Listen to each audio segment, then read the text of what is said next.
history at the Supreme Court on same-sex marriage. Tonight, the reaction on both sides coming in, now legal in all 50 states. The lines, couples waiting to get married. The 5-4 ruling. Justices who are against this, you will hear their fiery dissent. And the states refusing to let the weddings begin. The breaking news in the hunt for the two escaped killers. Tonight, they have shot and killed one of the men.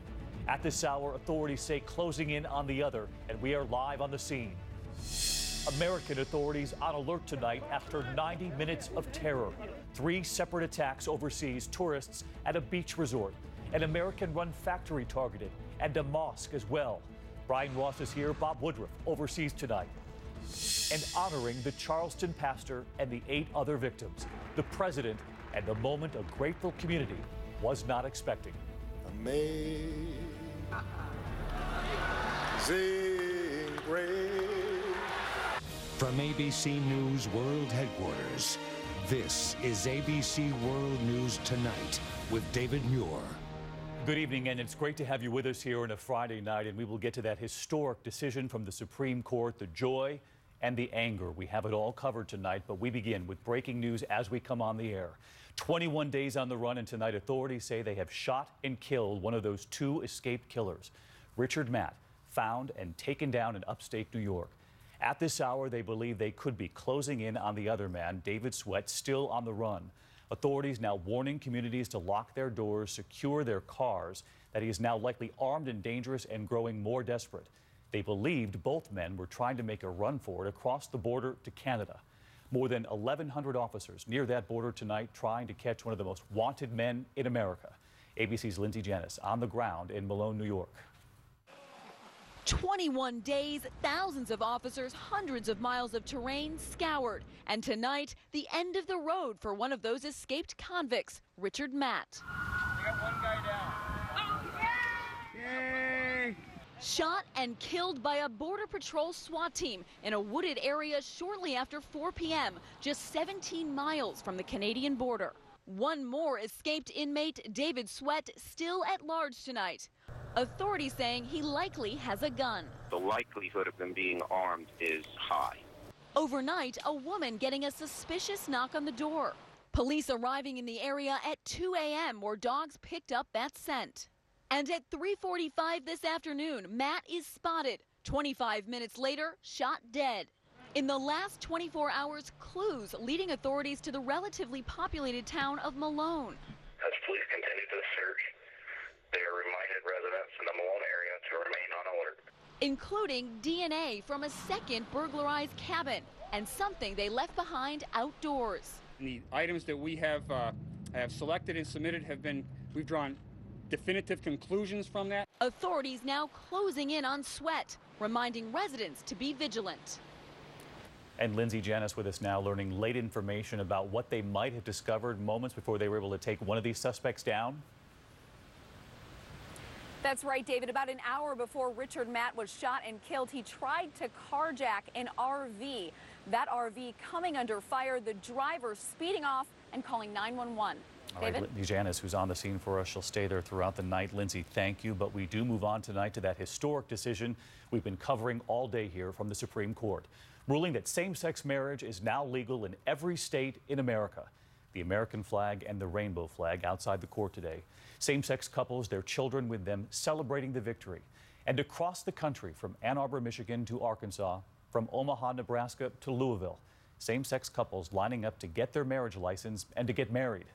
The hashtag #LoveWins tweeted 5.6 million times around the world. But from inside the Supreme Court tonight, the passionate dissent as well. This was a 5-4 decision, and they spell it out, both for and against. ABC's Terry Moran is at the Supreme Court with celebrations and the states where they're vowing to resist tonight. The news hit the crowd outside the Supreme Court like a wildfire.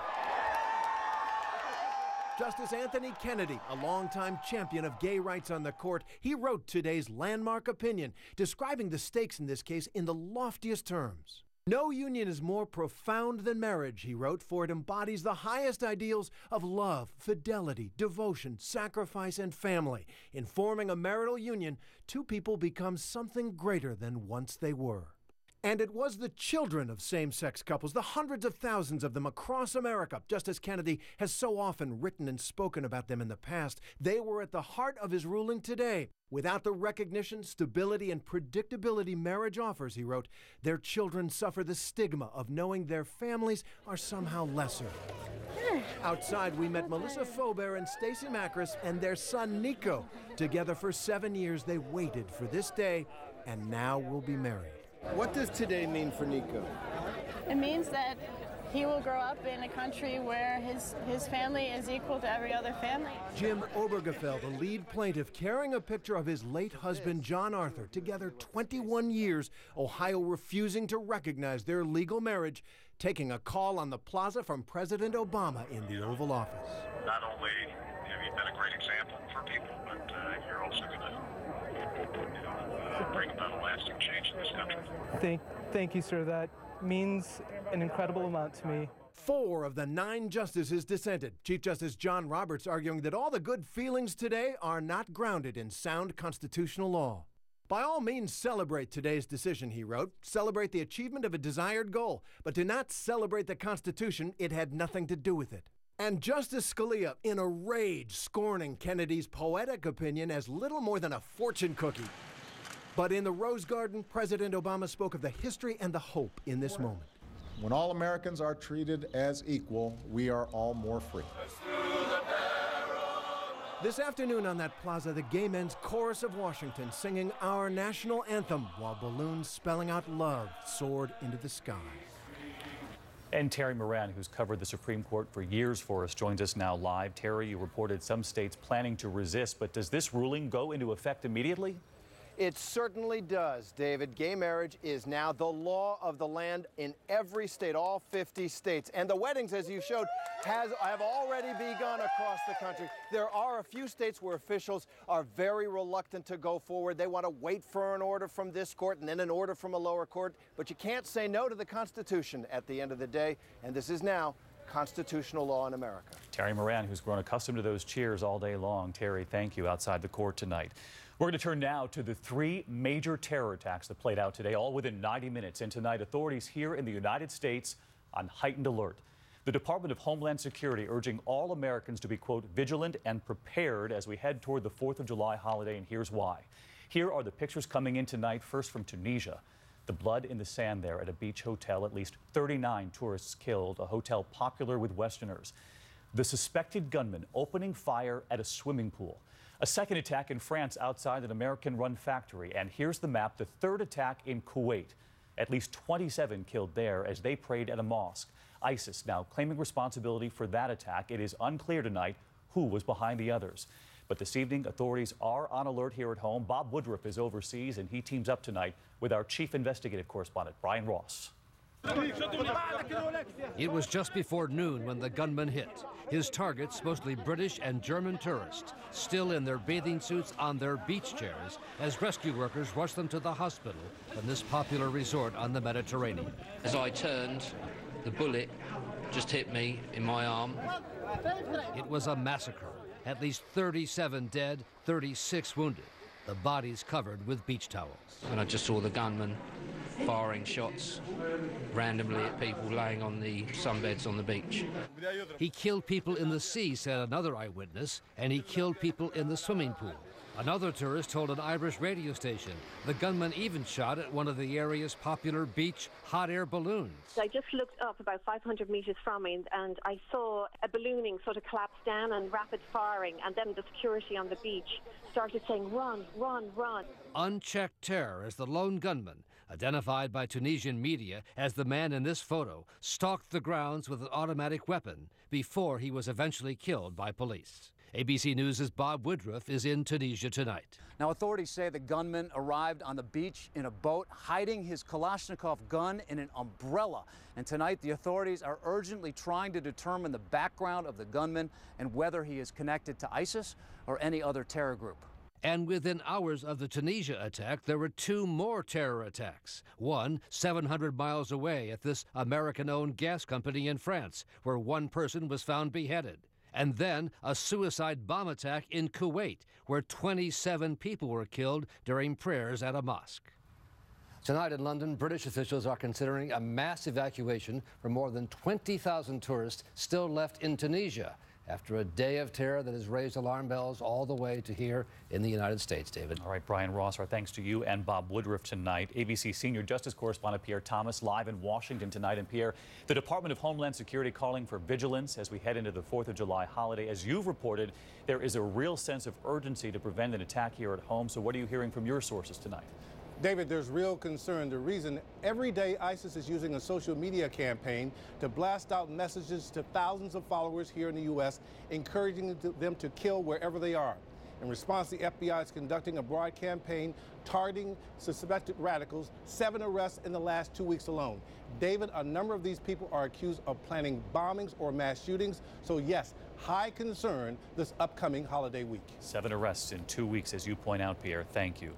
We turn now to a poignant day in South Carolina. President Obama traveling to Charleston to eulogize the Reverend Clemente Pinckney, killed along with 8 others after welcoming that shooter to their Bible study last week. The line forming as early as 3:30 in the morning, the arena there filled to capacity.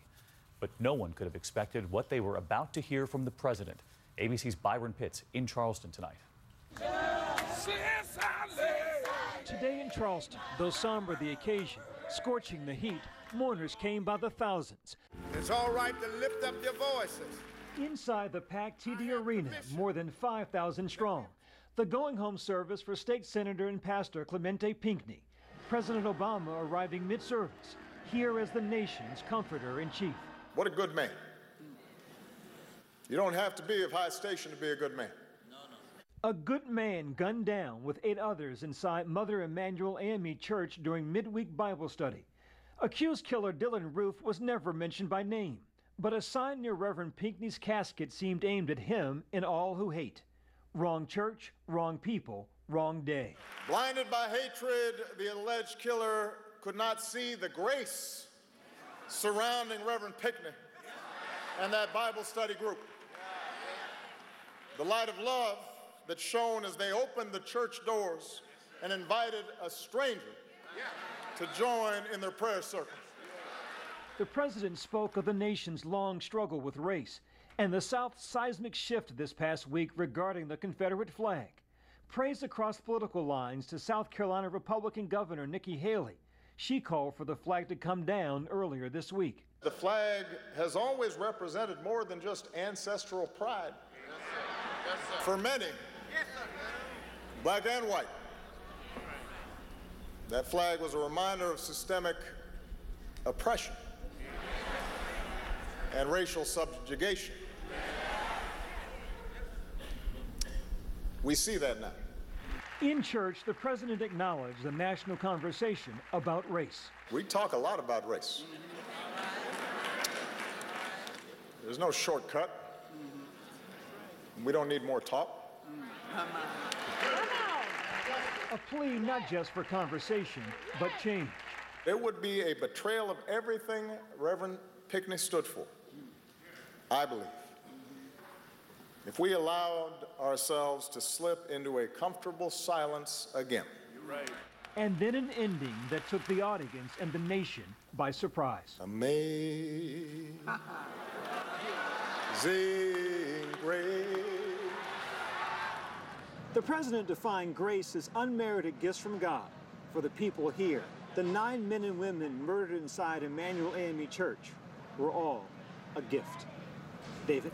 Nightline anchor Byron Pitts tonight. Byron, thank you. And what happened as the president continued with that hymn in that entire arena in a moment here.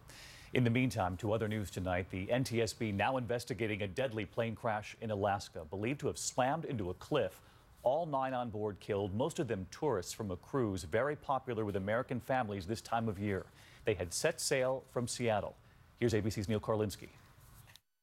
Tonight, in steep, rugged terrain, recovery efforts are being slowed by more bad weather. It was 2:06 p.m. yesterday when a report came into authorities that the de Havilland Otter float plane like this one was overdue on a sightseeing flight out of Ketchikan, Alaska. The 8 passengers, tourists from the Holland America cruise ship Westerdam, along with the pilot, all were killed. The plane's wreckage indicates it slammed into a granite rock face about 25 miles northeast of Ketchikan. This picture taken from an